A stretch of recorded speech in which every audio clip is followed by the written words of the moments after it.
साधूनां दर्शनं पुण्यं तीर्थभूता हि साधवः कालेन फलते तीर्थ सघ्य साधु समागमः। साधुओं के दर्शन मात्र से ही तीर्थ में स्नान करने का फल तुरंत प्राप्त होता है।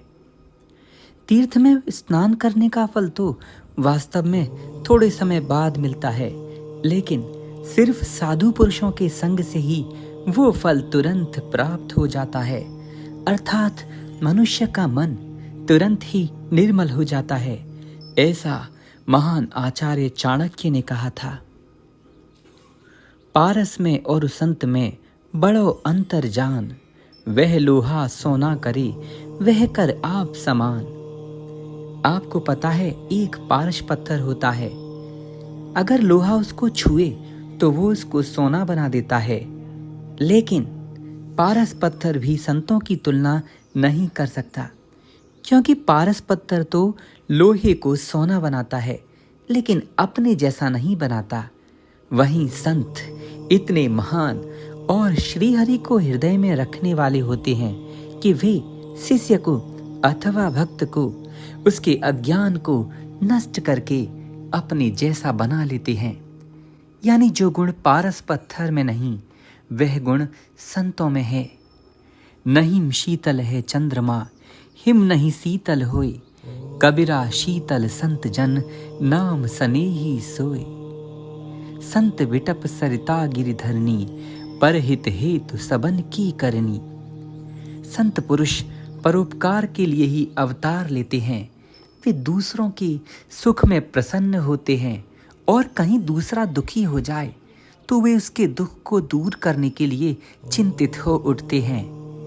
ऐसे ही परम संत ब्रह्मर्षि योगियों के सम्राट श्री देवराह बाबा पूर्णतः निर्लिप्त निर्विकार दया निधान संत थे, जो अपने भक्तों को भगवान के सन्मुख उपस्थित करने का प्रयास करते थे।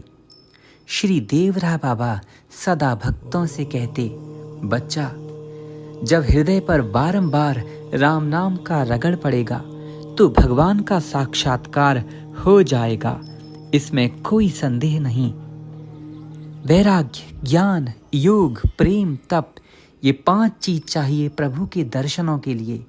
होने तो ये 5 चाहिए, लेकिन अगर ये 5 भी ना हो पाए तो इनमें से कोई एक दृढ़ करके भजन किया जाए तब भी उसका बेड़ा पार हो सकता है।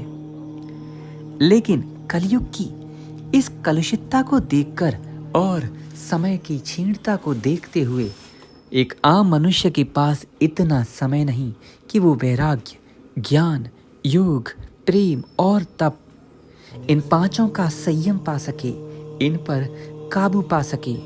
और तो और उसकी क्षमता तो इतनी भी नहीं कि वो इनमें से कोई एक भी दृढ़ कर सके। लेकिन श्री देवराह बाबा सरकार बताते हैं, बच्चा, अगर ये भी ना हो सके तो बस राम नाम का जाप ही सर्वोत्तम है। वह सब कुछ है, वो कौस्तुभ मणि है, वो कल्प वृक्ष है, जो चाहिए वो प्राप्त होगा। राम नाम का निरंतर जाप। बड़ी से बड़ी बाधाएं, कड़ी से कड़ी कठिनाइयां, चाहे जो भी हो, राम नाम का जाप अगर आप दृढ़ता पूर्वक कर लेंगे, मन लगे या ना लगे, हर अवस्था में अगर राम नाम का जाप जो भी व्यक्ति करेगा, इसके लिए कोई आचार, कोई नियम की आवश्यकता नहीं। आवश्यकता है तो बस जाप की। लेकिन हाँ, अगर जाप के साथ प्रभु के रूप का ध्यान और किया जाए तो सर्वोत्तम है। यह छोटी सी क्रिया करने मात्र से ही मनुष्य तुरंत ही बड़ी बड़ी चिंताओं से मुक्त हो सकता है, बड़े से बड़े संकट से पार जा सकता है। इतना ही नहीं, भव सागर से भी दूसरों को तारने वाला तारक बन सकता है। राम नेय शिव कर गए कालकूट विषपान। राम नाम का इतना प्रभाव है कि भगवान भोलेनाथ तीनों लोकों को दग्ध करने वाला हलाहल कालकूट विष पी गए। राम नाम के ही प्रभाव से जुड़े रहिए। जय श्री हरि।